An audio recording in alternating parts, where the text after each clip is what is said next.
The real meaning of the veil tearing in the temple. When Jesus died, the Bible says the veil in the temple was torn in two. Most of us have heard this symbolized our new access to God. But what if that's not the whole story?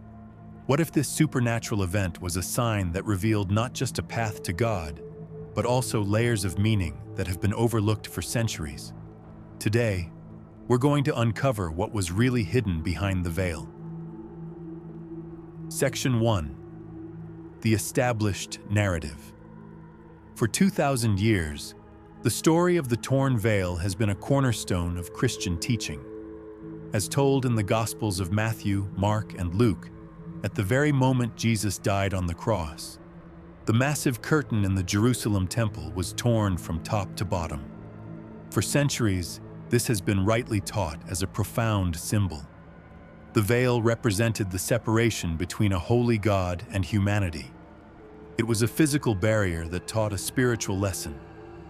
Access to God's direct presence was restricted. In the temple, there was an inner sanctuary, the Holy of Holies, which was understood as the dwelling place of God on earth. Only one person, the high priest, could enter this space, and only on one day of the year, the Day of Atonement, after extensive purification rituals. To pass through that veil at any other time would have been unthinkable.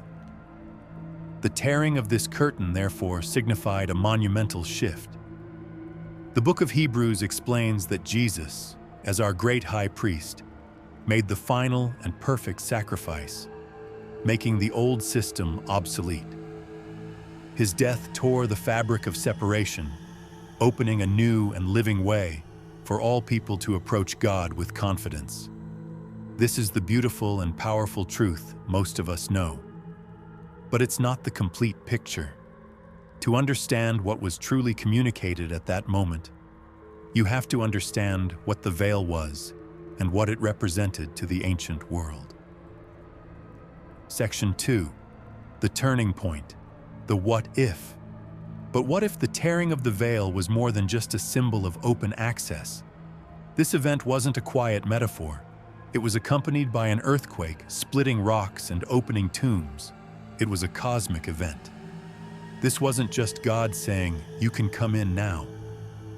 It was a reality-shaking moment, where the boundary between the seen and the unseen worlds was violently ruptured. To the ancient mind, a temple wasn't just a building. It was a microcosm of the cosmos, and a veil wasn't just a curtain. It was a symbolic boundary between realms, between heaven and earth, the physical and the spiritual. The first-century Jewish historian Josephus, who saw the temple himself, wrote that the veil's intricate design, with its blue, purple, scarlet, and fine linen, was a kind of image of the universe. He said the colors represented the four elements: fire, water, air, and earth. Josephus even wrote that the embroidery on the veil was a panorama of the heavens. So when this cosmic tapestry was torn, it didn't just open a door in a building. To many, it signified a tear in the fabric of the cosmos itself. What other meanings, then, were held behind this cosmic curtain? Section 3. The investigation. Part 1. The physical impossibility. Before we explore the symbolism, we have to appreciate the sheer physicality of this curtain. Understanding its reported scale makes the idea of a natural tear seem completely impossible. Ancient Jewish traditions, recorded by historians and in the Talmud, describe a veil of staggering proportions. Some of these sources claim it was 60 feet high and 30 feet wide, and as thick as a man's hand, around 4 inches. Its weight was said to be immense, with some traditions calculating it took 300 priests just to move or wash it. One tradition even claims that horses tied to either side of the veil could not pull it apart. While some of these details may be legendary exaggerations, they highlight a key point. This was no ordinary curtain. Now, Imagine this colossal tapestry hanging 60 feet in the air. The Gospels are very specific. It was not ripped from the bottom up, as a person might do. It was torn from top to bottom. This detail is crucial. It signifies an act that could only have come from above, from a non-human force. The very priests ministering in the holy place would have been the first to witness it, an impossible act that shattered one of the holiest objects in Judaism. This wasn't just a tear. It was a statement of power that demands a deeper look. Part 2. The mystery of the two veils. Now the plot thickens. Which veil actually tore? Most people assume it was the inner veil, the one separating the Holy of Holies from the holy place. But what many don't realize is that there's a scholarly question, because the temple at that time likely had two massive veils. Besides the famous inner veil, there was also an outer veil which hung before the entrance to the temple building itself, visible from the courtyards. If it was the inner veil that tore, the only witnesses would have been the priests on duty inside. The symbolism would be a direct message to the priesthood. Their role as mediators was over. But if it was the outer veil, the event would have been a public spectacle. People in the temple courts could have looked up and seen the 60-foot tapestry ripped in two.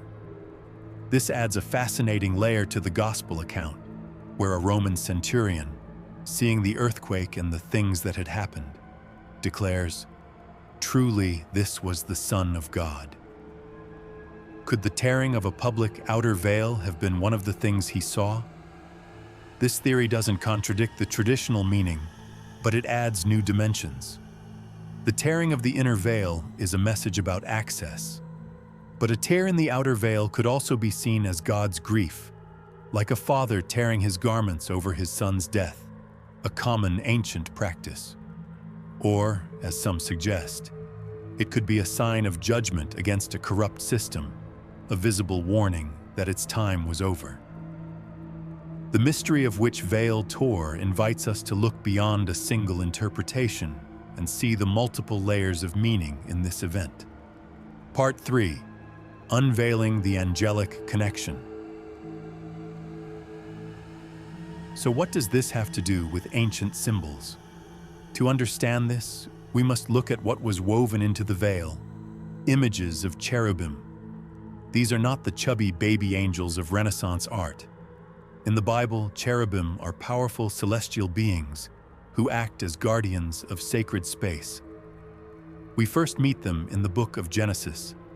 After Adam and Eve are exiled from paradise, God places cherubim with a flaming sword to guard the way to the tree of life. Their presence on the veil, therefore, was a constant, stark reminder of humanity's separation from God's presence. The veil wasn't just a separator, it symbolized an angelic guard. It was like a woven representation of the flaming sword, barring the way back to Eden. Ancient cultures often spoke of a veil between the material world and higher spiritual realms, a curtain of perception hiding the divine. The temple, with its layers of courts and guarded center, was seen as a map of reality itself. The veil was the final threshold. Tearing it didn't just remove a barrier to a room in Jerusalem. It symbolized the removal of the angelic guardians. The flaming sword was, in effect, set aside. The path, not just to the Holy of Holies, but to a new relationship with God, was now open. It was an unveiling of a mystery, that God's presence was no longer confined to a stone building. Section 4. The Revelation. So what is the great revelation here? The tearing of the veil wasn't just a symbol that we can now pray directly to God. It was a sign that the very nature of the relationship between God and humanity had changed. The old world, with its strict division between sacred and profane, heaven and earth, God and humanity, was coming to an end. What was once hidden was being unveiled. The tearing of the veil represents the rending of the cosmic fabric that separates the physical from the spiritual. Some scholars even link the Greek word for torn in Mark's Gospel, schizo, to the same word used to describe the heavens being torn open at Jesus' baptism. This suggests a powerful parallel. At the start of his ministry, the heavens tore open to reveal his identity. At the end of his ministry, the veil tore open to reveal a new way into God's presence for everyone. The profound truth is this: the death of Jesus didn't just pay a legal debt for sin, it signaled a spiritual shift. It dissolved the barrier that kept humanity in a state of spiritual separation. The cherubim who guarded the way to the tree of life were woven into the veil, and when God tore that veil, he was declaring that the exile from Eden was over. The path back to true, unfiltered presence with the divine was reopened. The mystery hidden for ages was being revealed, that God's ultimate plan was not just to forgive humanity, but to dwell within humanity, breaking down every wall and every veil that separated us from him. Section 5. The implication. What does this mean for us today? It means the event on the cross was an active, spiritually transformative event. The separation between you and God is not just legally removed, it is spiritually obliterated. The veil is gone. There are no more angelic guardians blocking your path. There is no secret level of initiation you need to attain. The book of Hebrews tells us to draw near with confidence to the throne of grace. This confidence isn't just wishful thinking. It's based on the spiritual reality that the veil has been torn. The path is clear. This challenges any idea that God is distant or that deep spiritual experience is only for a select few. The greatest truth unveiled by the tearing of the curtain is that the Holy of Holies is no longer a place in a temple, but a state of being in God's presence, accessible to all who enter through the new and living way that is Jesus himself. The mystery has been revealed, and the invitation is for you to walk right through the tear in the fabric of reality and into the very presence of God. Conclusion.